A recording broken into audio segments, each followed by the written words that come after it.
பிதா குமாரன் பரிசுத்தாவி நாமத்தினாலே ஆமென். கரூர் ஹென்றிரெட்டி நினைவாலயத்தின் சார்பாக நடத்தப்படுகிற இந்த காணொளி காட்சி வழிபாட்டிற்கு உங்கள் யாவரையும் வாழ்த்துகிறேன், வரவேற்கிறேன். இந்த வழிபாட்டிற்கு ஆரம்பமாக நாம் தலைகளை தாழ்த்தி ஜெபம் செய்வோம். துதிகளின் மத்தியிலே வாசமாய் இருக்கிற அன்பு நிறைந்த பரலோக பிதாவே, ஆற்றல் மிகுந்த நல்ல கடவுளே, எங்கள் தாயும் தந்தையும் ஆண்டவரே, மனமகிழ்ச்சியான நல்ல காலை பொழுதிற்காக ஸ்தோத்திரம் ஆண்டவரே. என்னுடைய வாழ்நாளில் நீர் தந்த புதிய நாளுக்காக ஸ்தோத்திரம் ஆண்டவரே. கர்த்தரை நான் எல்லா காலத்திலும் ஸ்தோத்தரிப்பேன், அவர் துதி எப்பொழுதும் என் வாயில் இருக்கும் என்று சங்கீதக்காரன் சொன்ன விதமாக உம்மை ஆராதிக்கும்படியாக, உம்மை துதிக்கும்படியாக, உம்மை ஸ்தோத்தரிக்கும்படியாக கடந்து வந்திருக்கிறோம். கர்த்தாவே, இந்த வழிபாட்டை திருக்கரத்திலே ஒப்புக் கொடுக்கிறோம். இந்த வழிபாட்டிலே நாங்கள் உம்மை புகழ்ந்து பாடி மகிமைப்படுத்த இருக்கிறோம். உம்முடைய சத்திய வார்த்தைகளை வாசித்து தியானிக்க இருக்கிறோம் ஆண்டவரே. உம்முடைய திரு சமூகத்தில் விண்ணப்பங்களை வேண்டுதல் ஏறெடுக்க இருக்கிறோம். இதை கேட்கிற பார்க்கிற ஒவ்வொருவரையும் ஆண்டவரே என் ஆசீர்வாதத்தின் வழியாய் வழிநடத்த வேண்டும் ஆச்சரிக்கிறோம். இந்த வழிபாட்டின் தொடக்கம் முதல் முடிவு வரை உம்முடைய தெய்வீக பிரசன்னத்தினாலே எங்கள் ஒருவரையும் ஆண்டு வழிநடத்த வேண்டும் என்று எங்கள் ஆண்டவராகிய இயேசு கிறிஸ்துவின் மூலமாய் வேண்டிக் கொள்கிறோம். ஜீவனுள்ள நல்ல பிதாவே, ஆமென். நம்முடைய ஆராதனைக்கு ஆரம்பமாக ஆண்டுடைய திருப்பெயருக்கு மாட்சிமை உண்டாக கிறிஸ்து சபை பாமாலைகளிலே 9வது பாடல், பாமாலை எண் 9, பூலோகத்தாரே யாவரும் கர்த்தாவில் களி கூறுங்கள், ஆனந்தத்தோடு ஸ்தோத்திரம் செலுத்தி பாட வாருங்கள் என்கிற பாடலை நாம் யாவரும் இணைந்து பாடுவோம். பாமாலை எண் 9.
திருமறை பாடம் படிக்க கேட்போம்.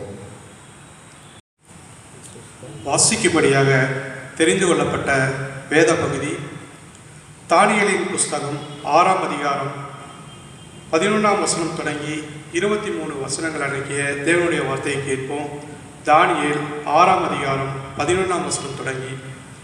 அப்பொழுது அந்த மனுஷர் கூட்டம் கூடி தானியேல் தன் தேவனுக்கு முன்பாக ஜெபம் பண்ணி விண்ணப்பம் செய்கிறதை கண்டார்கள்.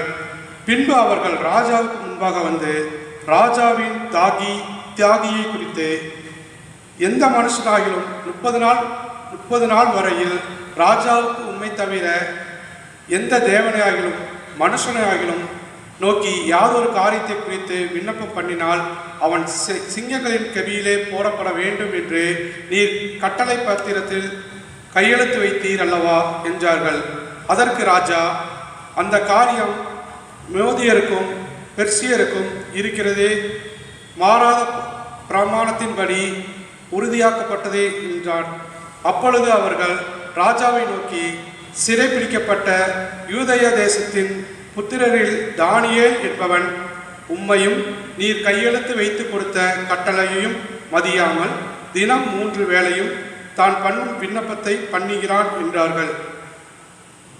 ராஜா இந்த வார்த்தைகளை கேட்டபோது தன்னில் மிகவும் சஞ்சலப்பட்டு தானியேலை காப்பாற்றும்படிக்கு அவன் பேரில் தன் மனதை வைத்து அவனை தப்புவிக்கிறதுக்காக சூரியன் அஸ்தமிக்கு மட்டும் பிரயாசப்பட்டு கொண்டிருந்தான். அப்பொழுது அந்த மனுஷர் ராஜாவினிடத்தில் கூட்டமாய் வந்து, ராஜா கட்டளையிட்ட எந்த தாக்கியதும் கட்டளையும் மாற்றக்கூடாது என்பது மோதியருக்கும் பெரிசியருக்கும் பிராணமாய் இருக்கிறது என்று அறிவீராக என்றார்கள். அப்பொழுது ராஜா கட்டளையிட்ட அவர்கள் தானியேலை கொண்டு வந்து அவனை சிங்கங்களின் கெபியிலே போட்டார்கள். ராஜா தானியேலை நோக்கி, நீ இடைவிடாமல் ஆராதிக்கிற உன் தேவன் உன்னை தப்புவிப்பார் என்றான். ஒரு கல் கெபியினுடைய வாசலின் மேல் கொண்டு வந்து வைக்கப்பட்டது. தானியேலை பற்றிய தீர்மானம் மாற்றப்படாதபடிக்கு ராஜா தன் மோதிரத்தினாலும் தன் பிரபுக்களின் மோதிரத்தினாலும் அதன் மேல் முத்திரை போட்டான். பின்பு ராஜா தன் அரண்மனைக்கு போய் முழுவதும் போஜனம் பண்ணாமலும் கீதவாத்தியம் முதலானவைகளை தனக்கு முன்பாக வரவெட்டாமலும் இருந்தான். அவனுக்கு நித்திரையும் வராமற் போயிற்று. காலமே கிழக்கு வெளுக்கும் போது ராஜா எழுந்திருந்து சிங்கங்களின் கெபிக்கு தீவிரமாய் போனான். ராஜா கெபியின் கிட்ட வந்தபோது துயர சத்தத்தோட தானியேலை கூப்பிட்டு, தானியேலே, ஜீவனுள்ள தேவனாகிய தாசனே, நீ இடைவிடாமல் ஆராதிக்கிற உன் தேவன் உன்னை சிங்கத்துக்கு தப்புவிக்க வல்லவராய் இருந்தாரா என்று தானியேலை கேட்டான். அப்பொழுது தானியேல், ராஜாவே, நீ என்றும் வாழ்க. சிங்கங்கள் என்னை சேதப்படுத்தாதபடிக்கு தேவன் தம்முடைய தூதனை அனுப்பி அவைகளின் வாயை கட்டி போட்டார். அதேவென்றால் அவருக்கு முன்பாக நான் குற்றமற்றவனாய் காணப்பட்டேன். ராஜாவாகிய உமக்கு முன்பாகவும் நான் நீதிகேடு செய்ததில்லை என்றான். அப்பொழுது ராஜா தன்னில் மிகவும் சந்தோஷப்பட்டு தானியேலை கெபியிலிருந்து தூக்கிவிடச் சொன்னான். அப்படியே தானியேல் கெபியிலிருந்து தூக்கிவிடப்பட்டான். அவன் தேவன் பேரில் விசுவாசமாய் இருந்தபடியால் அவனில் ஒரு சேதமும் காணப்படவில்லை என்றார் என்பதே வாசிக்கும்படியாக தெரிந்து கொள்ளப்பட்ட வேத பகுதி வாசித்தாற்று. தேவனே உமக்கே மகிமை உண்டாவதாக. வாசிக்கும்படியாக தெரிந்து கொள்ளப்பட்ட நற்செய்தி பாடம் தூய மார்க்கு எழுதின நற்செய்தி நூல் 10ஆம் அதிகாரம் 35ஆம் வசனம் தொடங்கி 45ஆம் வசனம் வரை. மார்க்கு 10ஆம் அதிகாரம் 35ஆம் வசனம் தொடங்கி 45ஆம் வசனம் வரை. அப்பொழுது செபதேயுவின் குமாரனாகிய யாக்கோப்பும் யோவானும் அவரிடத்தில் வந்து, போதகரே, நாங்கள் கேட்டுக்கொள்ளப் போகிறதை நீர் எங்களுக்கு செய்ய வேண்டும் என்று விரும்புகிறோம் என்றார்கள். அவர் அவர்களை நோக்கி, நான் உங்களுக்கு என்ன செய்ய வேண்டும் என்று விரும்புகிறீர்கள் என்று கேட்டார். அதற்கு அவர்கள், உமது மகிமையிலே எங்களில் ஒருவன் உமது வலது பாரிசத்திலும் ஒருவன் உமது இடது பாரிசத்திலும் உட்கார்ந்திருக்கும்படி எங்களுக்கு அருள் செய்ய வேண்டும் என்றார்கள்.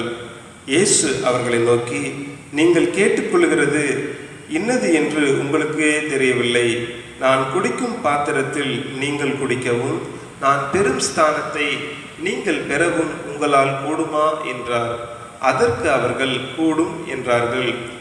இயேசு அவர்களை நோக்கி, நான் குடிக்கும் பாத்திரத்தில் நீங்கள் குடிப்பீர்கள், நான் பெரும் ஸ்தானத்தையும் நீங்கள் பெறுவீர்கள். ஆனாலும் என் வலது பார்சத்திலும் என் இடது பார்சத்திலும் உட்கார்ந்திருக்கும்படி எவர்களுக்கு ஆயத்தம் பண்ணப்பட்டிருக்கிறதோ அவர்களுக்கே அல்லாமல் மற்றொருவருக்கும் அதை அருளுவது என் காரியம் அல்ல என்றார். மற்ற 10 பேரும் அதை கேட்டு யாக்கோப்பின் மேலும் யோவானின் மேலும் எரிச்சலானார்கள்.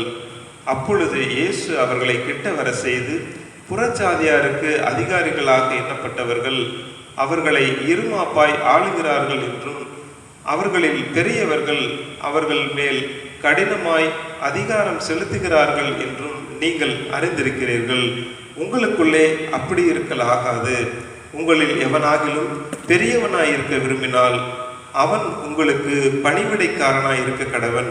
உங்களில் எவனாகிலும் முதன்மையானவனாய் இருக்க விரும்பினால் அவன் எல்லாருக்கும் ஊழியக்காரனாய் இருக்க கடவன். அப்படியே மனுஷகுமாரனும் ஊழியம் கொள்ளும்படி வராமல் ஊழியம் செய்யவும் அநேகரை மீட்கும் பொருளாக தம்முடைய ஜீவனை கொடுக்கவும் வந்தார் என்றார் என்பதே வாசிக்கும்படியாக தெரிந்து கொள்ளப்பட்ட நற்செய்தி பாடம் வாசித்தாயிற்று. கிறிஸ்துவே உமக்கே மகிமை உண்டாவதாக.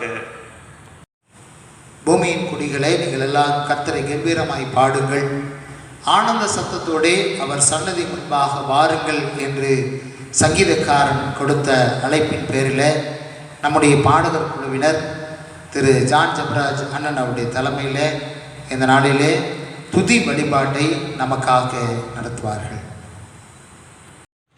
ஆண்டவரும் இரட்சகரும் மீட்பருமாய் இருக்கிற இயேசு கிறிஸ்துவின் இணைய நாமத்தில் இந்த காணொளியின் மூலமாக நடந்து கொண்டிருக்கிற துதி ஆராதனையிலே ஆண்டவர் நம்மையும் பங்கெடுக்கும்படியாய் கிருபை செய்த ஆண்டவருக்கு நாம் நன்றி சொல்லுவோம். ஒரு சில பாடலை பாடி நாம் ஆண்டவரை நாம் ஆராதிக்கப் போகிறோம். எல்லோருக்கும் தெரிந்த பாடல், உம்மை ஆராதிக்கிறோம், உம்மை நான் ஆராதிப்பேன், என் நாட்கள் முடியும் வரை, என் ஜீவன் பிரியும் வரை நான் உம்மை ஆராதிப்பேன் என்ற பாடலை யாரும் இணைந்து நாம் பாடலாமா? இருக்கிற இடங்களிலே, எங்கள் வீடுகளிலே கைகளை கட்டி உற்சாகமாக இந்த பாடலை நாம் பாடி நாம் ஆண்டவரை ஆராதிப்போம். Praise God.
உருவாகும் முன்னே பெயர் சொல்லி அழைத்தவனே, ஆகிலும் மேலாக அன்பு வைத்து நீர் எனக்காய் ஜீவன் தந்தீரே, நான் உண்மையாக விசுவாசம் ஆகிய கருவில் வாகும் முன்னே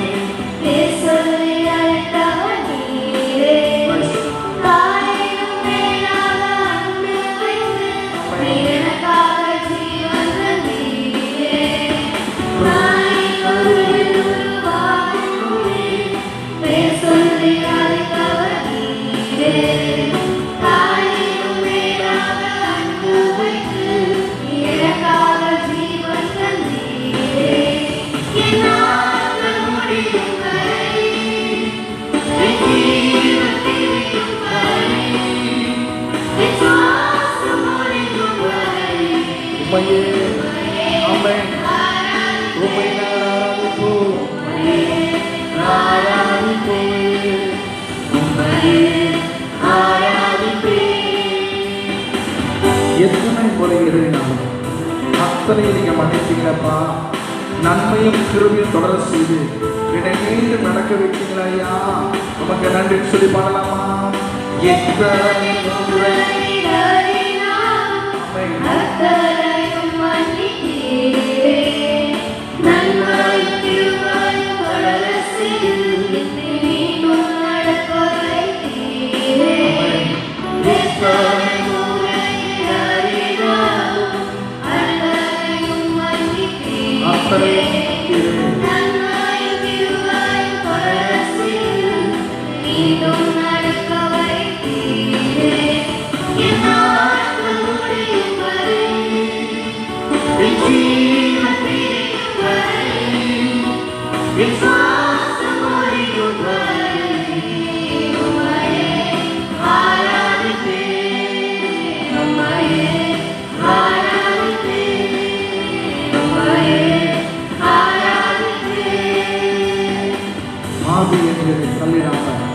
அன்போடு அணைத்துக் கொண்டீரே, என்னையும் உங்களுடன் சேர்த்துக் கொள்ள நீர் எனக்காக மீண்டும் வருவீரே.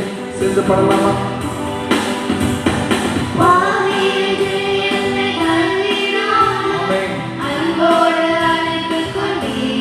அன்போடு அணைத்துக் கொண்டீரே.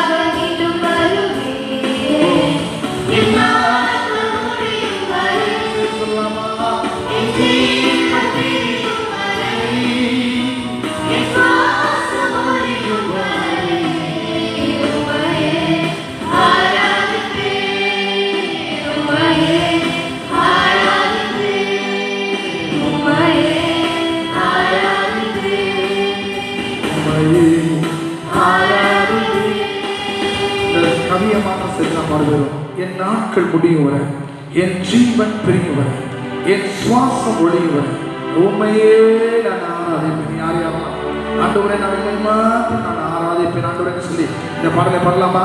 1 2 3 4. என் நாட்கள் முடியும் வரை, என் ஜீவன் பிரியும் வர,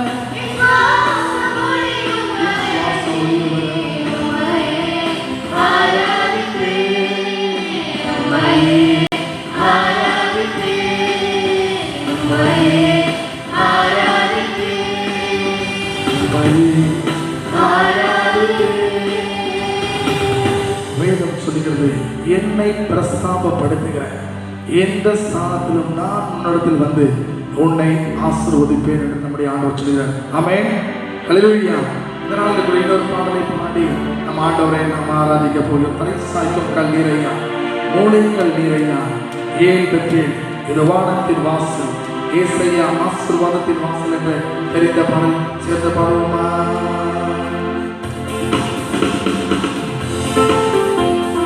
இருக்கிற இடத்துல கையில் கட்டி உற்சாகமாக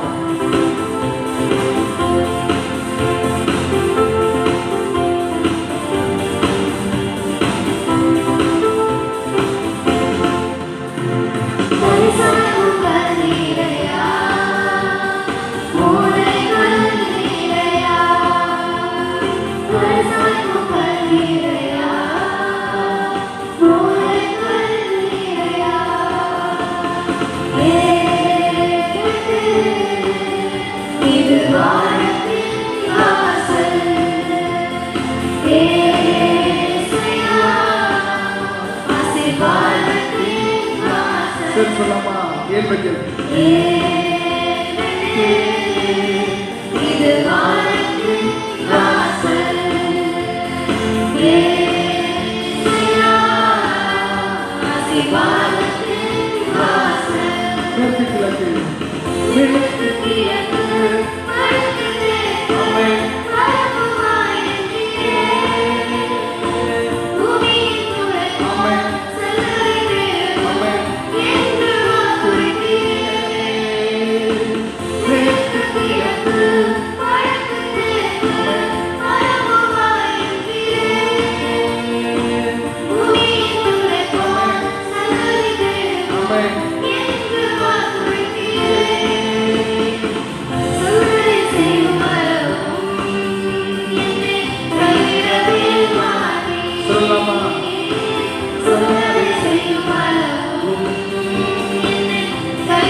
பூமியின் வம்சங்கள் உனக்குள் சந்ததிக்குள் ஆசீர்வதிக்கப்படும்.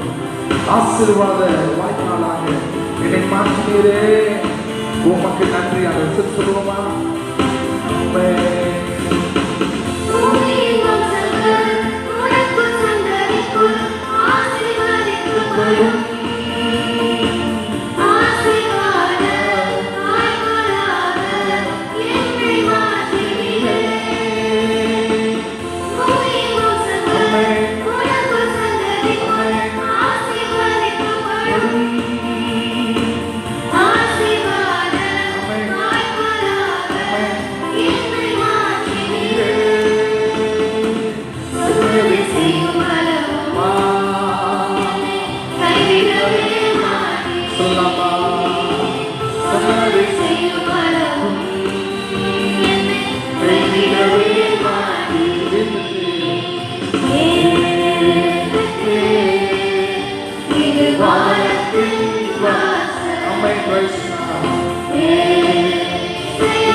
ஆதியாகமம் 28ஆம் அதிகாரம் 15ஆம் வசனத்துல யாக்கோபை பார்த்து ஆண்டவர் சொல்கிறார், பூமியின் வம்சங்கள் எல்லாம் உனக்குள் ஆசீர்வதிக்கப்படும் என்று சொல்லி, இந்த தேசத்திற்கு உன்னை திரும்பி நான் மரம் பண்ணுவேன் என்று ஆண்டவர் சொல்கிறார். ஆண்டவரே, இதெல்லாம் எப்ப நடக்கும் ஆண்டவரே என்று அங்கலாயிட்டு யாக்கோபு கேட்கிற வேளையிலே ஆண்டவர் சொன்னார், நான் உனக்கு சொன்னதை செய்யும் அளவும் உன்னை கைவிடுவதில்லை என்றார் என்பது. எனவே ஆண்டவர் சொன்ன வார்த்தை நிறைவேறும் அளவும் ஆண்டவர் நம்மை கைவிடுகிற தேவன் அல்ல. யார் யாரும் விசுவாசிக்கிறேன்? அல்லேலூயா. இந்த நாளில் கூட ஆண்டவர் ஒவ்வொருவருக்கும் ஒரு வாக்குத்தத்தத்தை கொடுத்திருக்கிறார். பயப்படாத, நம்மோடு கூட இருக்கிறேன். தெரியாதே, நான் உன் தேவன், நான் உன்னை பலப்படுத்தி உனக்கு சகாயம் செய்வேன், என் நீதியின் கரத்தினாலே தாங்குவேன் சொன்ன ஆண்டவர் அவர் நம்மோடு இருக்கிற. சேர்ந்து பண்ணலாமா? 1 2 3 4.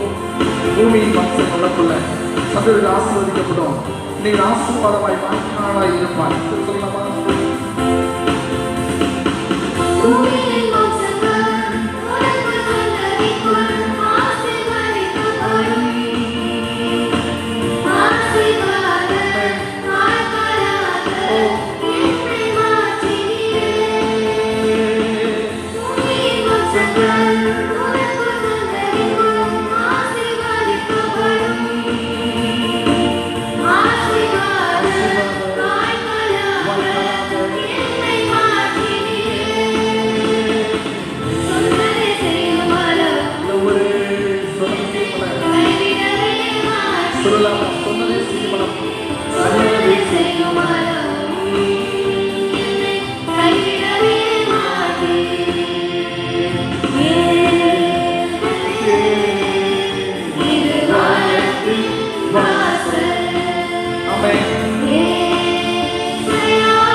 வாக்கு உத்தரணம் அல்ல என்று வேதம் சொல்கிறது.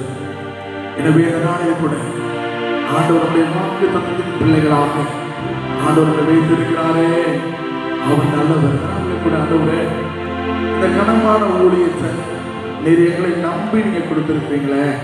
இந்த ஆலயத்துல ஒரு பாடல் பாடுவதொரு ஊழியம், ஆலயத்துல நீங்கள் உறுப்பினராக இருந்து தேவையெல்லாம் சந்தித்திருப்பது ஒரு ஊழியம், ஏழைகளுக்கு உதவி செய்கிற ஒரு ஊழியம், ஆண்டவரை கனப்படுத்துகிற ஒரு ஊழியம். இந்த கனமான ஊழியத்தை உங்களையும் என்னையும் நம்பி இந்த நேரத்தில் கொடுத்திருக்கிறாரே, அவர் நல்லவர். கண்களை மூடி சமுதிர கொடுக்கலாம். நன்றி சோதரப்பா. அப்போஸ்தலனாகிய பவுல் தீமோத்தேயுவுக்கு எழுதின பொழுது இப்படி சொல்கிறார், நான் உண்மை உள்ளவன் என்று எண்ணி இந்த ஊழியத்தை கொடுத்தபடினாலே நான் ஆண்டவர் நான் சொத்திருக்கிறேன்.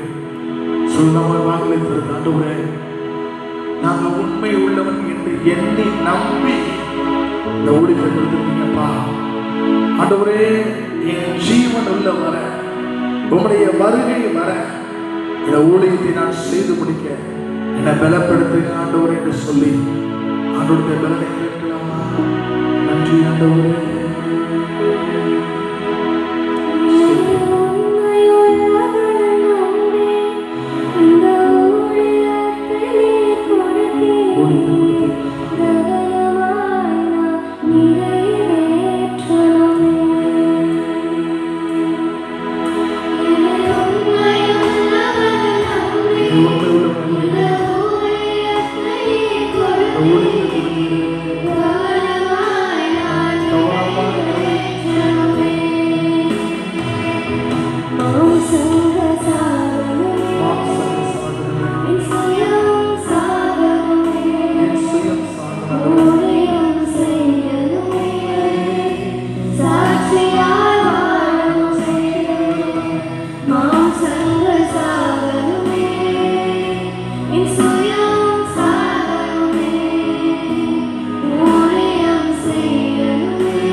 மாம்ச சிந்தையோ அது மரணம், ஆவியின் சிந்தையோ அது ஜீவனும் சமாதானமாயிருக்கிறது என்று அவர் சொன்னாரே.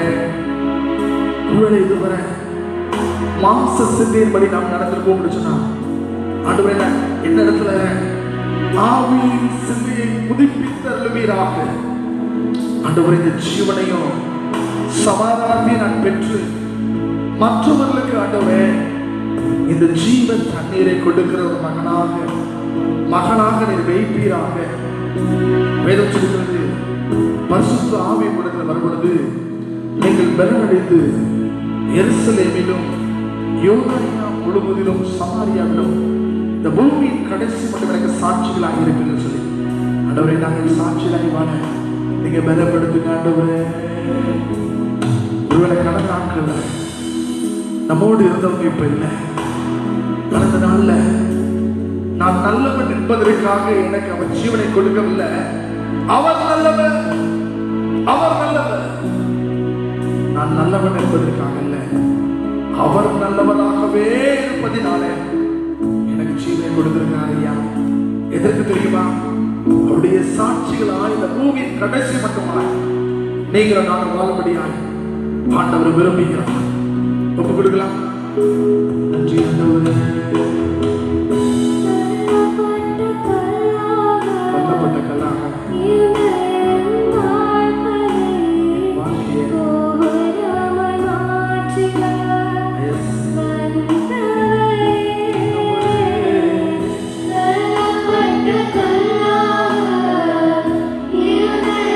தள்ளப்பட்டு போன வேலையப்பா கோபுரமாய் மாற்றுகிறீர்கள் ஐயா.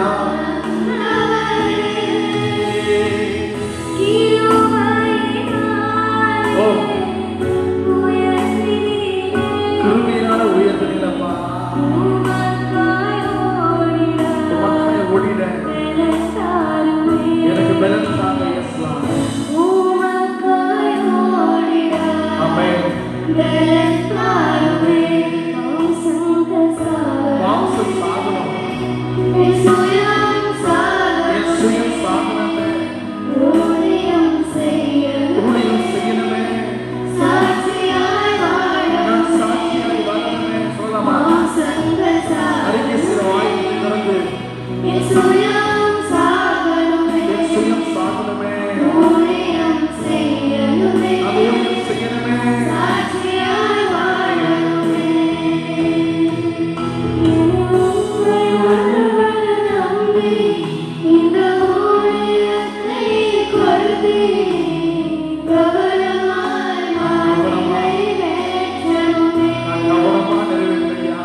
இந்த கனமான ஊழியத்தை நம்பி கொடுக்கலையா, நான் நிறைவேற்றினேன். பலன் தருவீராக, பலன் தருவீராக, பலன் தருவீராக.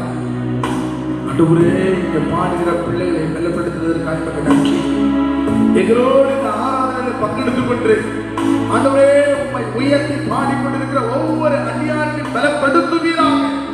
இயேசுவின் நாமத்தில் நான் ஜெபிக்கிறேன். நமக்கு சாட்சி தான் இருக்கு, பலப்படுத்தபடியா சொல்கிறோம். இயேசுவின் கேட்கிறோம் எங்கள் பிதாவே, ஆமென். ஜெபம் செய்வோம். அருள்வரம் தருவாய், கலைகளின் முதல்வா,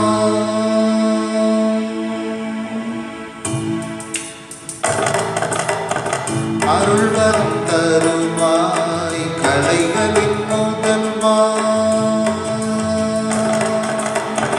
அருள்வரம் தருவாய், கலைகளின் முதல்வாயும் திருவருள் தனையே தினமும் நான் பாடிட.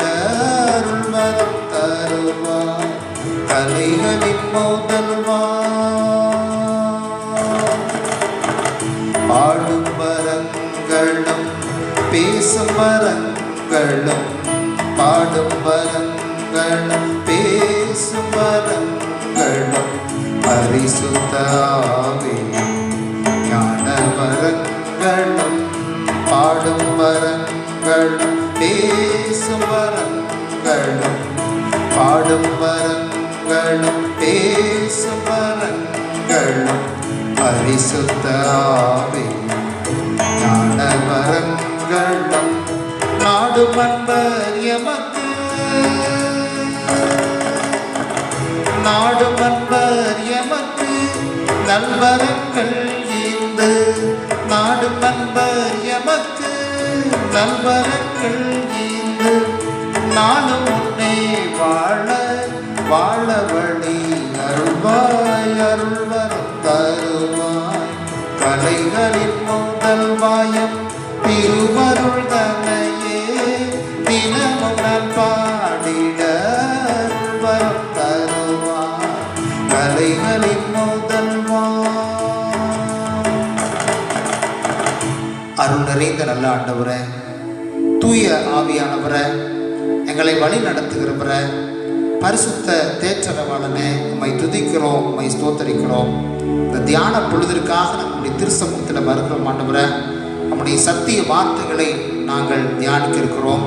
எங்கள் மத்தியிலே நீர் வாரும் ஆண்டவரே, எங்களோடு நீர் பேசும் கர்த்தாவே நாங்கள் கேட்கிறோம். எங்கள் ஆண்டவராகிய இயேசு கிறிஸ்துவின் வழியாய் வேண்டிக் கொள்கிறோம் ஜீவனுள்ள நல்ல பிதாவே, ஆமென்.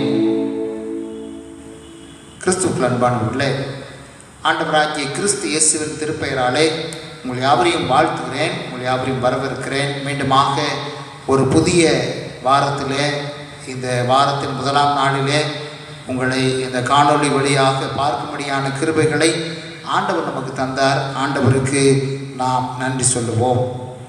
இந்த ஞாயிற்றுக்கிழமை நம்முடைய தியானத்திற்காக கொடுக்கப்பட்டிருக்கிற தலைப்பு சீடத்துவத்தின் அருமை, சீடத்துவத்தின் தியாகம், காஸ்ட் ஆஃப் டிசைபிள்ஷிப் என்கிற ஒரு தலைப்பு நமக்கு தியானத்திற்காக கொடுக்கப்பட்டிருக்கிறது. சீடர்கள் என்பவர்கள் யார்? சீடர்கள் என்கிற வார்த்தைக்கு பின்தொடர்கிற மக்கள், குருவிடம் பயிற்சி எடுக்கிற மாணவர்கள், கற்றுக்கொள்பவர், லேர்னர்ஸ் என்று சொல்லி பல பொருள்கள் சொல்லப்படுகிறது. கிரேக்க பதத்திலே மத்திட்டீஸ் என்கிற ஒரு கிரேக்க வார்த்தையிலிருந்து தான் இந்த சீடர் மாணவர் மக்கள், பயிற்சி மேற்கொள்பவர், ஸ்டூடெண்ட், ஆங்கிலத்திலே ஸ்டூடெண்ட், அப்போஸ்டல், டிவோட்டீஸ், லேர்னர் என்கிற வார்த்தைகள் நமக்கு ஆங்கிலத்திலே இவைகள் மொழிபெயர்க்கப்படுகிறது. சீடர்கள் என்பவர்கள் கற்றுக்கொள்கிறவர்கள் மட்டுமல்ல, கற்றுக் கொடுப்பவர்களும், முறையாக ஒரு முன்மாதிரியாக வாழ்பவர்களும், குருவிடம் கற்றுக்கொண்ட காரியங்களை அப்படியே சொல்கிறவர்களாக இருந்தாலும், குருவை பிரதிபலிக்கிறவர்களாக இருந்தாலும், குருவையும் மிஞ்சி அதிகமாக தன்னுடைய தாளந்துகளை வெளிப்படுத்துகிற, ஞானங்களை வெளிப்படுத்துகிறவர்களாக சீடர்கள் வாழ்ந்தார்கள் என்று சொல்லி நாம் பார்க்கிறோம். கிறிஸ்தவ சீடத்துவம் எதை நமக்கு சொல்லிக் கொடுக்கிறது என்றால், ஏசாயா தீர்க்கதரிசியின் புஸ்தகம் 8ஆம் அதிகாரம் 16ஆம் வசனத்திலே நாம் படிக்கிற பொழுது, என் சீசருக்குள்ளே வேதத்தை முத்திரையிடு என்றார். என் சீடருக்குள்ளே வேதத்தை முத்திரையிடு என்றார். சீடர்களுக்குள்ளாக திருமறையை கற்றுக் கொடுக்க வேண்டும், அல்லது திருமறையை அவர்களுக்கு வலியுறுத்த வேண்டும் என்று சொல்லி ஆண்டவர் அங்கே சொல்லுகிறதை நாம் பார்க்கிறோம். லூக்கா எழுதின நற்செய்தி நூல் 5ஆம் அதிகாரம் வசனம் 1 to 11 வரை நான் படிக்கிற பொழுது, அந்த பகுதியிலே ஆண்டவர் தன்னுடைய முதலாவது சீடரை ஆண்டவர் அழைக்கிறார். தன்னை பின்பற்றும்படியாக இறைப்பணிக்காக ஆண்டவர் 12 பேரை அவர் தெரிந்து கொள்ளுகிறதை லூக்கா 6ஆம் அதிகாரத்திலே 12 to 16 வரை இருக்கக்கூடிய பகுதியிலே நாம் அங்கே படிக்கிறோம். அன்பானவர்களே, இவர்கள் எதற்காக என்று சொன்னால், இறையரசை உருவாக்குகிற ஒரு செய்தியாளர்களாக ஆண்டவர், நற்செய்தி அறிவிப்பாளர்களாக இருக்க இவர்களை தெரிந்து கொண்டார் என்று சொல்லி நாம் பார்க்கிறோம். இவர்கள் சீடர்கள் என்பவர்கள் கடவுளுடைய வெளிப்பாடாக, கடவுளுடைய பணியை செய்கிறதற்கு அழைக்கப்பட்டவர்களாக இருக்கிறார்கள். நாம் இன்றைக்கு ஒரு பழைய ஏற்பாட்டு திருமறை பகுதி ஒன்று படிக்க கேட்டோம். தானியேல் தீர்க்கதரிசியின் புஸ்தகத்திலே 6ஆம் அதிகாரத்தில் வசனம் 11 to 23 வரை இருக்கக்கூடிய பகுதியிலே, அந்த பகுதியை சோதனைகளை சகித்தல். சீடத்துவத்தின் அருமை எதிலே இருக்கிறது என்றால், சீடத்துவத்தின் தியாகம் எதிலே இருக்கிறது என்றால், சோதனைகளை சகித்தல். டாலரேஷன் டெம்டேஷன்ஸ், டாலரேஷன் டெம்டேஷன், சோதனைகளை பொறுமையோடு சகிக்கிறது. சீடத்துவத்தின் தியாகம் சோதனைகளை சகித்தல். தானியேல் புஸ்தகத்திலே நாம் படிக்கிற பொழுது, அந்நிய தேசத்திலே இவர்கள் அங்கே வாழ்ந்து வருகிறார்கள். சிறைப்பிடிக்கப்பட்டு போனவர்களிலே இவர்கள் ஞானவான்களாக இருந்ததினாலே இவர்களை அந்த தேசத்தினுடைய தேசாதிபதிகளாக, கவர்னர்ஸாக அந்த நேபுகாத்நேச்சர் நியமிக்கிறார். அப்படி அவர் நியமித்திருந்தாலும் அங்கே நாம் பார்க்கிறோம், அப்படி நியமிக்கப்பட்ட அவர்கள் அந்நிய தேசத்திலே அவர்கள் அந்நிய நுகத்தை சுமந்து வாழ்ந்தார்கள் என்று பார்க்கிறோம். ஆனாலும் அவர்கள் கடவுளுடைய சீடராக அவரை நோக்கி விண்ணப்பம் செய்கிற ஒரு பகுதியைத்தான் நம்ம இந்த நாளிலே நாம் திருமறை பாடமாக படிக்க கேட்டோம். அந்நிய தேசத்திலே அவர்களுக்கு வருகிற சோதனைகளை நீங்கள் பாருங்கள். முதலாவதாக ராஜ போஜனத்தை அவர்கள் சாப்பிட வேண்டும் என்கிற ஒரு கட்டாயம் அங்கே இருக்கிறது. ராஜ போஜனத்தை சாப்பிட வேண்டும் என்கிற பொழுது அவர்கள் ராஜாவினாலே தீட்டுப்படுத்தப்பட்ட, அல்லது அந்த பாபிலோன் தெய்வங்களுக்கு படைக்கப்பட்ட அந்த உணவு எங்களுக்கு வேண்டாம் என்று சொல்லி ஒரு முடிவை எடுக்கிறார்கள். அப்படி எடுக்கிறதோடு மட்டுமல்லாமல் அதிலே வெற்றியும் காண்கிறார்கள். இரண்டாவதாக அவர்கள் அங்கே எரிகிற அக்கினி சூளைக்கு முன்பாக நிற்கிறார்கள். எரிகிற அக்கினி சூளைக்கு முன்பாக நிற்கிற பொழுது அவர்களுக்குள்ளாக எழுகிற இரண்டாவது பிரச்சனை என்னவென்றால், இந்த பொற்சிலையை வணங்க வேண்டும். பொற்சிலையை வணங்க வேண்டும் என்று சொல்லி ஒரு சீடர்களுக்கு வருகிற பொழுது, அந்த சீடர்கள் கடவுளை பின்பற்றுகிற அந்த சாத்ராக், மேஷாக், ஆபேத்நேகோ என்று சொல்லுகிற அந்த மக்கள் என்ன செய்கிறார் என்றால், அவர்கள் வணங்க மாட்டோம் என்று முடிவெடுக்கிறார்கள். அந்த பகுதியிலே தானியேல் தீர்க்கதரிசியின் புஸ்தகத்திலே 3ஆம் அதிகாரத்தில் 17, 18 வசனங்களை நான் படிக்கிறேன். நாங்கள் ஆராதிக்கிற எங்கள் தேவன் எங்களை தப்புவிக்க வல்லவராய் இருக்கிறார். சோதனைகள் மத்தியிலே ஆண்டவர் எங்களை விடுவிப்பார் என்கிற நிச்சயம் ஆண்டவரை பின்பற்றுகிற மக்களுக்கு இருக்க வேண்டும். அதைத்தான் அங்கே பார்க்கிறோம். எரிகிற அக்கினி சூளைக்கும் ராஜாவாகி உம்முடைய கைக்கும் எங்களை நீங்களாக்கி எங்களுடைய ஆண்டவர் விடுவிப்பார் என்கிற நிச்சயம். அது மட்டுமல்ல, 18ஆம் வசனத்திலே படிக்கிறோம், விடுவிக்காமற் போனாலும் அவர் எங்களை விடுவித்தால் தான் எங்கள் ஆண்டவர் என்று கிடையாது. அவர் எங்களை ஒருவேளை விடுவிக்காமல் போனாலும் எங்கள் ஆண்டவர் தான், நீர் நிறுத்தி இருக்கிற பொற்சிலையை வணங்க மாட்டோம் என்று சொல்லி விசுவாசத்தோடு நின்றதுனாலே ஆண்டவர் அவர்களோடு நின்று அவர்களை சோதனைகள் மத்தியிலே ஆண்டவர் விடுவித்தார் என்று சொல்லி நாம் பார்க்கிறோம். 3வது சோதனை தான் அந்த நாளிலே திருமறை பாடமாக படிக்க கேட்டோம். தானியேல் தீர்க்கதரிசியின் புத்தகத்தில் 6ஆம் அதிகாரத்தில் நாம் படிக்கிறோம், அவருக்கு முன்பாக இந்த தானியேல் ஒரு குற்றமற்ற ஒரு மனிதனாக காணப்படுகிறான் என்று சொல்லி நாம் பார்க்கிறோம். எப்படி குற்றமற்ற மனிதனாக அவர் காணப்படுகிறார்? நாள்தோறும் 3 வேளை ஜெபிக்கிறார்.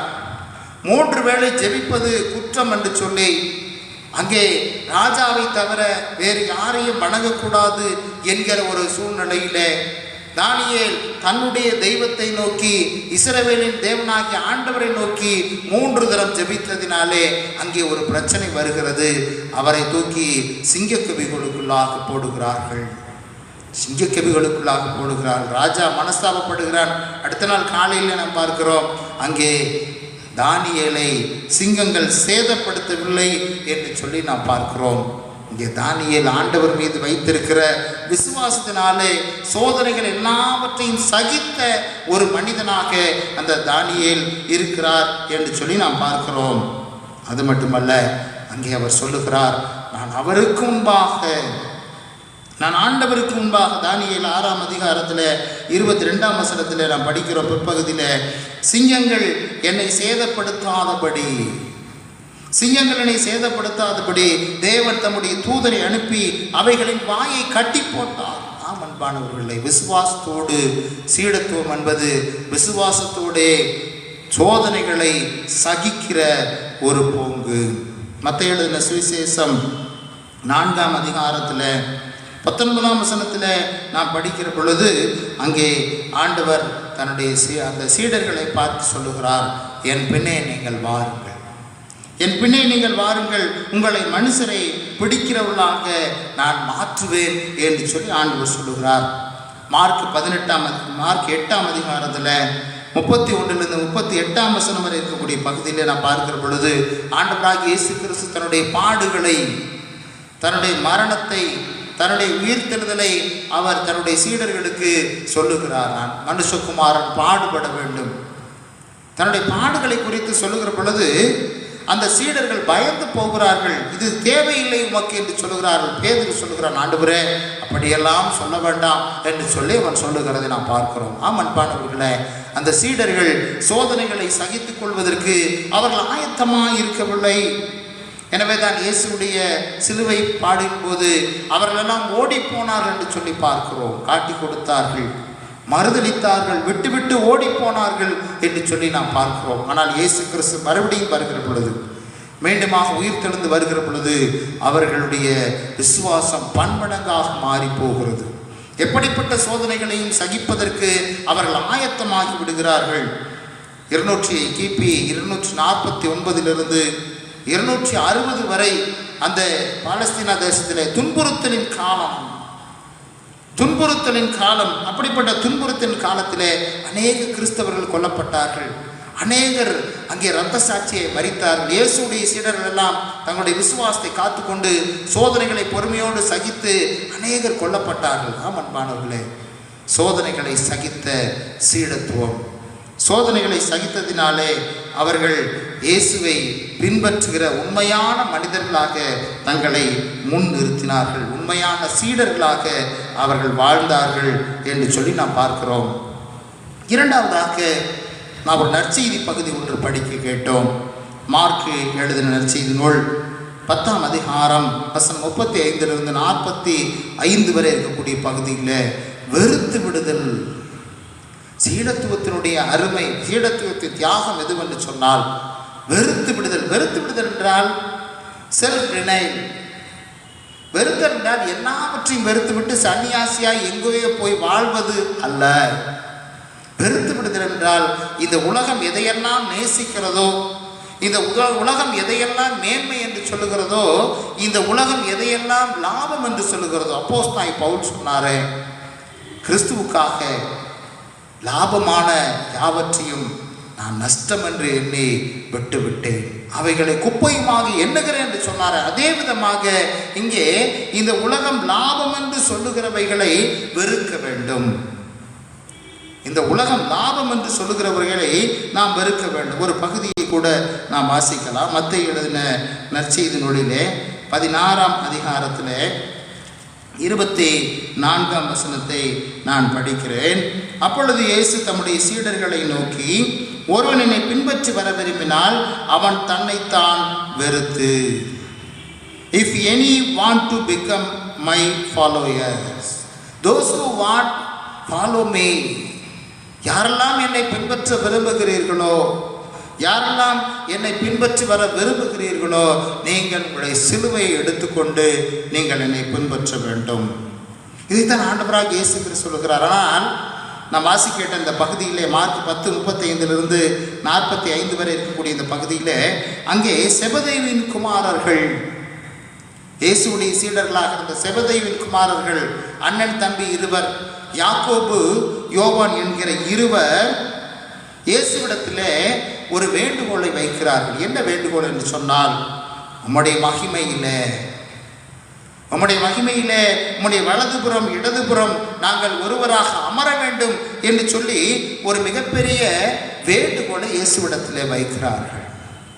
இயேசு பாடு மரணத்தை பற்றி சொல்லிக் கொண்டிருக்கிறார், நித்திய ஜீவனை குறித்து சொல்லிக் கொண்டிருக்கிறார், அழிவில்லாத வாழ்வை குறித்து அவர் சொல்லிக் கொண்டிருக்கிறார். நீங்கள் இப்படியெல்லாம் திருப்பணி செய்ய வேண்டும் என்று சொல்லுகிறார். ஆனால் அவர்கள் ஆண்டவருடைய மகிமையை குறித்து பேசுகிறார்கள்.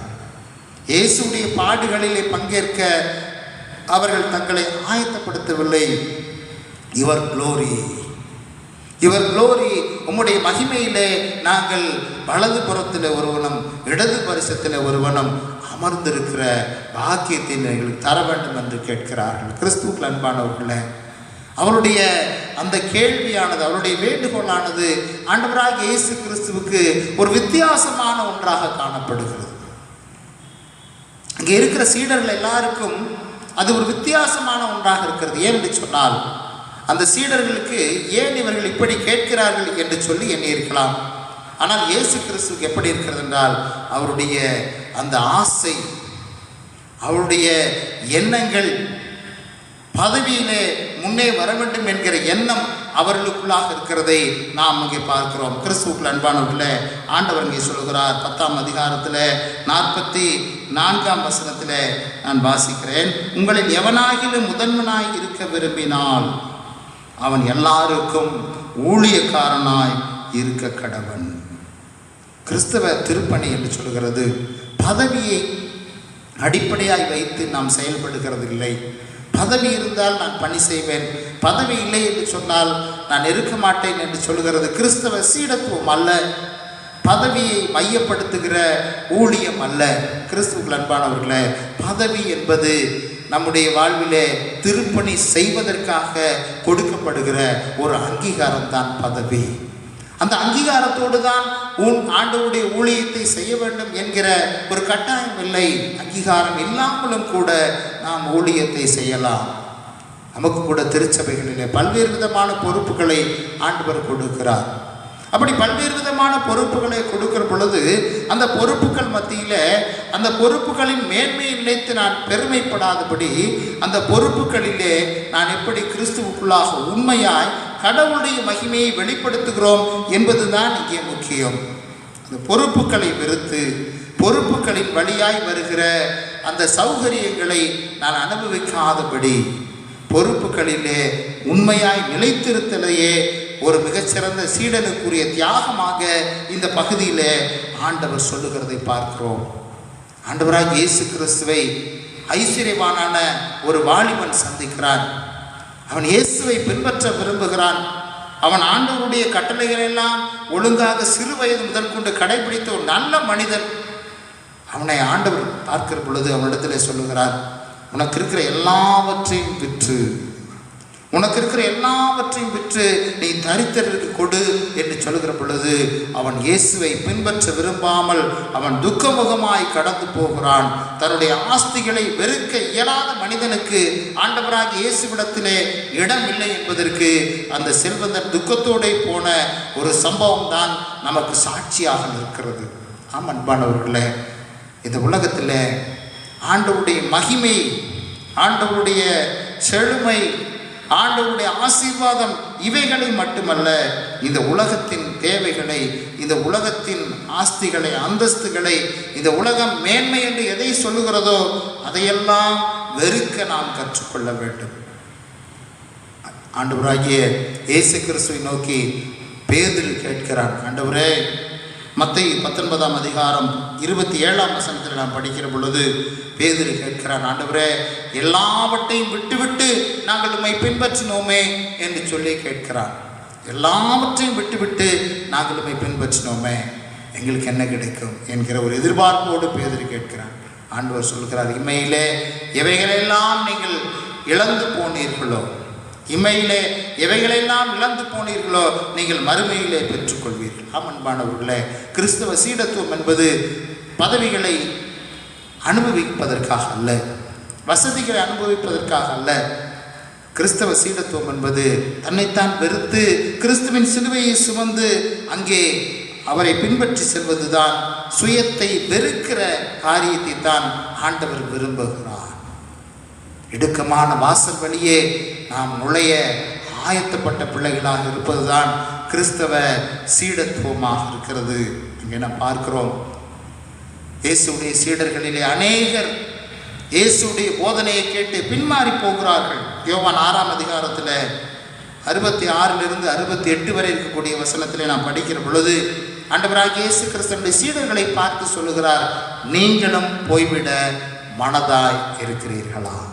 நீங்களும் போய்விட மனதாய் இருக்கிறீர்களா என்று சொல்லி ஆண்டவர் கேட்கிற பொழுது எல்லாரும் நிறைய பேர் போயிடுறாங்க.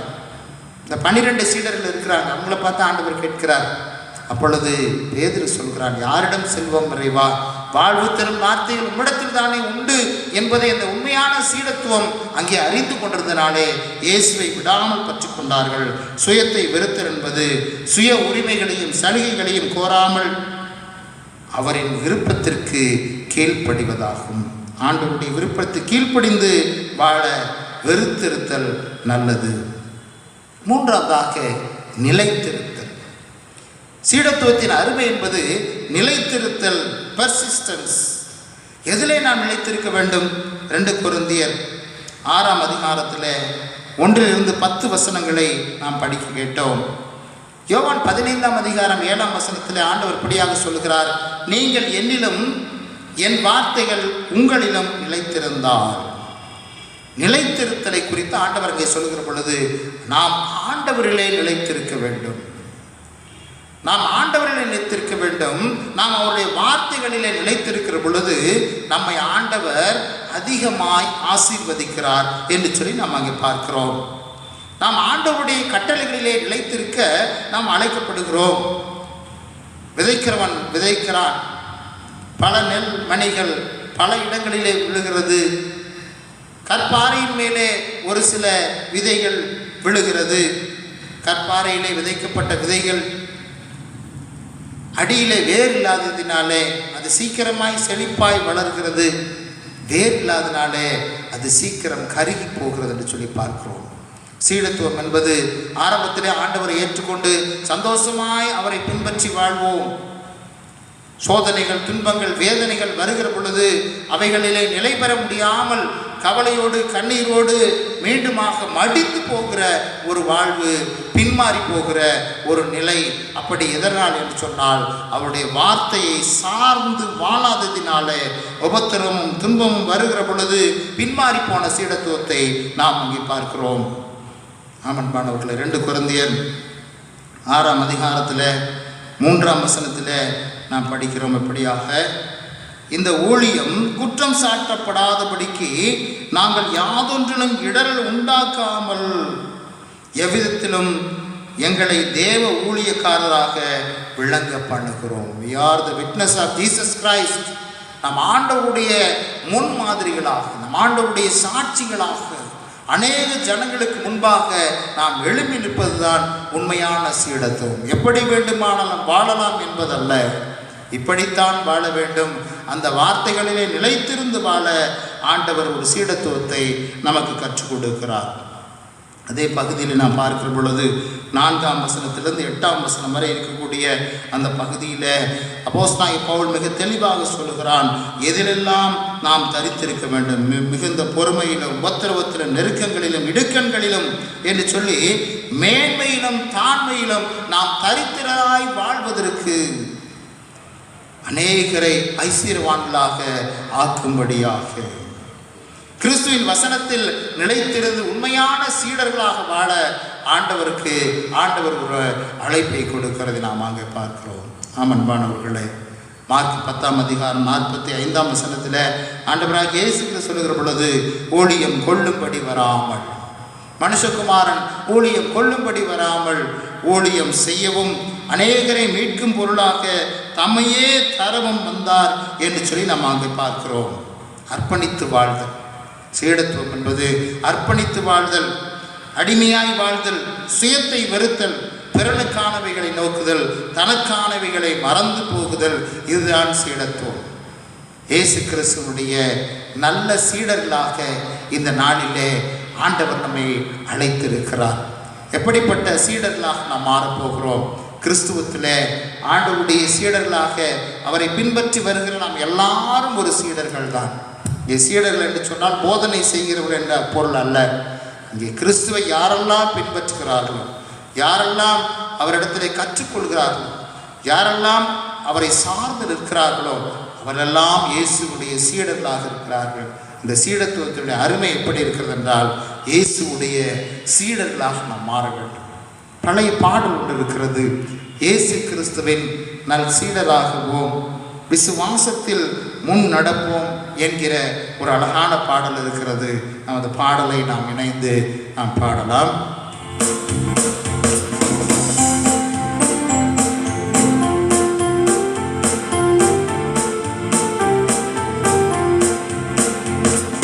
இயேசு கிறிஸ்துவின் நல் சீடராகுவோம், விசுவாசத்தில் முன் நடப்போம். இயேசு கிறிஸ்துவின் நல் சீடராகுவோம், விசுவாசத்தில் முன் நடப்போம். இனி எல்லாருமே அவர் பணிக்கவே, இனி எல்லாருமே அவர் பணிக்கவே, ஒன்றாய் என்னாலும் உழைத்திடுவோம். நம் இயேசு ராஜாவே இதோ வேகம் பாராரே, அதிவேகமாய் செய்யப்படுவோம். நம் இயேசு ராஜாவே இதோ வேகம் பாராரே, அதிவேகமாய் செய்யப்படுவோம்.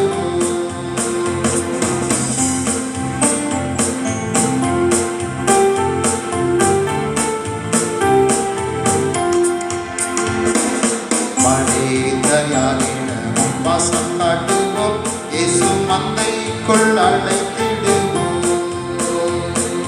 மனிதரிடம் வாசம் காட்டுவோம், இயேசு மந்தைக்குள் அழைத்திடுவோம்.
ஆண்டவருடைய சீடர்களாக, ஆண்டவருடைய பிள்ளைகளாக, ஆண்டவரை பின்பற்றுகிறவர்களாக, ஆண்டவரை ஏற்றுக்கொள்ளுகிற மக்களாக, ஆண்டவருடைய தியாகத்தை உணர்ந்து அவருடைய சீடர்களாக நாமும் மாற, சீடத்துவத்தின் உண்மையான தியாகத்தையும் சீடத்துவத்தின் உண்மையான அருமையை அறிந்து நாமும் அவருடைய பிள்ளைகளாக, அவருடைய சாட்சிகளாக இந்த உலகத்தில் ஜீவிக்க ஆண்டவர் நம்மை அழைத்திருக்கிறார்.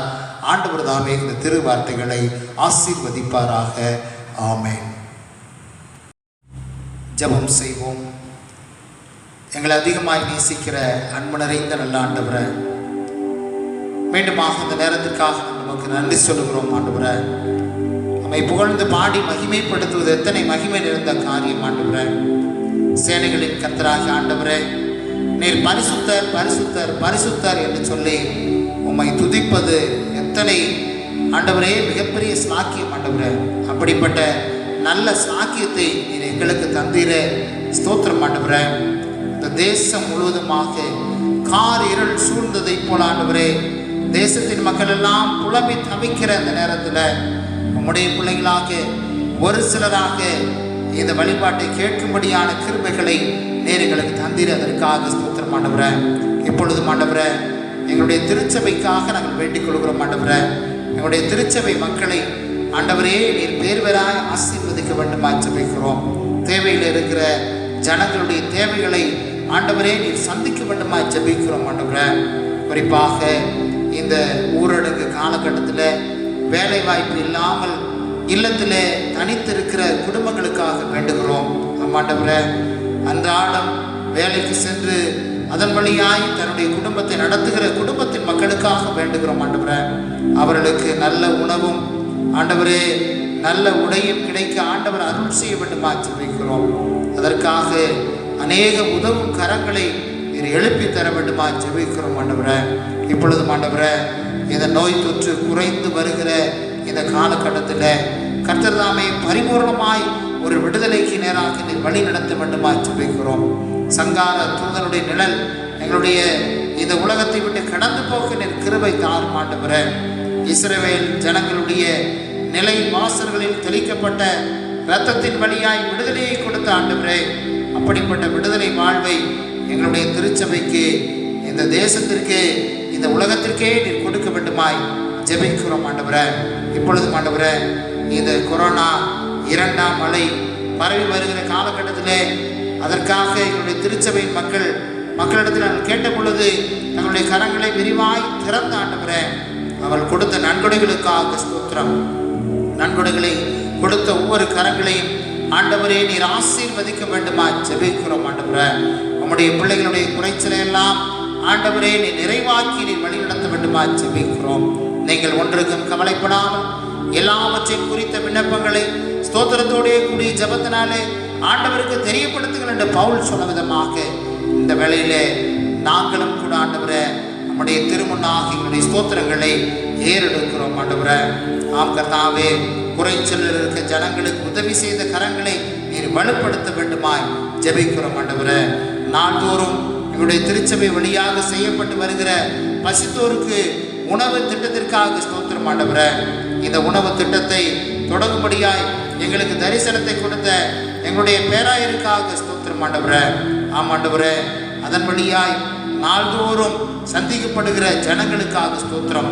அதற்காக உதவி செய்கிற, ஒத்துழைக்கிற, கொடுக்கிற ஒவ்வொரு ஜனங்களையும் ஆசீர்வதியும். ஆண்டவரே, ஆம் கர்த்தாவே, இந்த ஆலயத்தில் உணவு உண்டாயிருக்கும்படியாக அநேக ஜனங்கள் நாள்தோறும் கடந்து வருகிறார்களே, அவருடைய தேவைகளை நாங்கள் சந்தித்து வர கிருபை தாரும். ஆண்டவரே, இந்த இடத்துல அநேக திருச்சபைகள் அதை நிறுத்தி போட்டாலும் எங்களுடைய திருச்சபை வழியாக நாங்கள் இன்னும் அதை அதிகமாய் செய்ய கர்த்தர் எங்களுக்கு பலனையும் அதற்கேற்ற கொடுக்கிற கரங்களை எழுப்ப வேண்டுமாய் ஜெபிக்கிறோம். இந்த வாரம் முழுதும் நன்மையும் கிருபையும் எங்களை தொடர்படியான சாக்கியத்தை நீர் தாரும். திக்கற்ற பிள்ளைகளுக்காக, அனாதைகளுக்காக, விதவைகளுக்காக, ஏழைகளுக்காக, மரணத்தருவால் இருப்போருக்காக, மருத்துவமனையிலே உயிருக்காக போராடுகிறவர்களுக்காக நாங்கள் வேண்டிக் கொள்கிறோம். ஆண்டவரே, இல்லங்களிலே தனித்திருக்கிறவர்களுக்காக ஆண்டவரே, இந்த வியாதியோடு போராடுகிற ஒவ்வொரு ஜனங்களுக்கும் கர்த்தர் விடுதலை வாழ்வை வழங்க வேண்டுமா ஜெபிக்கிறோம். ஆண்டவரே, எங்களுடைய தேசத்திலே மறுபடியுமாக ஆண்டவரே ஒரு செழிப்பை ஆண்டவர் கட்டளையிட வேண்டுமா ஜெபிக்கிறோம். தேவைகளை சந்திக்கிற ஆண்டவர், யுத்தங்களை ஓய பண்ணுகிற ஆண்டவர், நோயின் கிருமிகளை நிர்மூலமாக்குகிற கர்த்தர் தாமே எல்லாவற்றையும் நிர்மூலமாக்கி கர்த்தர் ராஜரீகம் பண்ணத்தக்கதான கிருபைகளை நீர் தர வேண்டுமாச்சு வைக்கிறோம். எல்லாவற்றையும் திருக்கரத்துல ஒரு விசையாய் தாழ்த்துகிறோம், ஒப்பு கொடுக்கிறோம். இயேசு கிறிஸ்து மூலமாய் வேண்டிக் கொள்கிறோம் ஜீவன் உள்ள நல்ல பிதாவே, ஆமென். நம்முடைய ஆண்டவராகிய இயேசு கிறிஸ்துவின் கிருபையும் பிதாவாகிய கடவுளுடைய அன்பும் பரிசுத்த ஆவியானுடைய ஐக்கியமும் சிநேகமும் நடத்திலும் பாதுகாப்பும் பராமரிப்பும் நம் அனைவரோடும் கூட என்றும் என்றும் சதா காலமும் தங்கியிருப்பதாக.